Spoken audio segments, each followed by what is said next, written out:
Big impact on trade with Texas and Mexico. KXAN's Alyssa Gore takes an in-depth look at why. An election with a lot of anger, not very different to the one we had in the United States 2 years ago.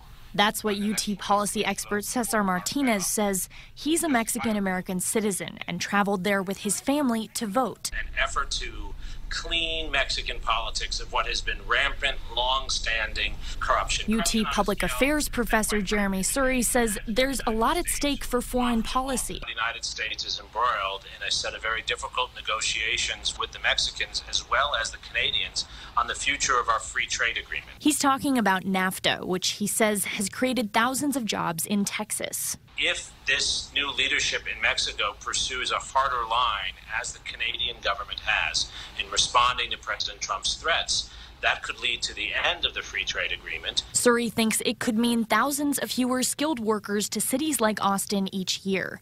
But Martinez believes it will matter more what happens north of the border because the leading presidential candidates already oppose President Trump's policies. The determinant of the future of the relationship between the United States and Mexico is more the attitude in the White House than the attitude in Mexico's National Palace. Experts agree this vote will shed light on how a growing number of younger Mexican voters want their democracy to look like. Alyssa Gore, KXAN News.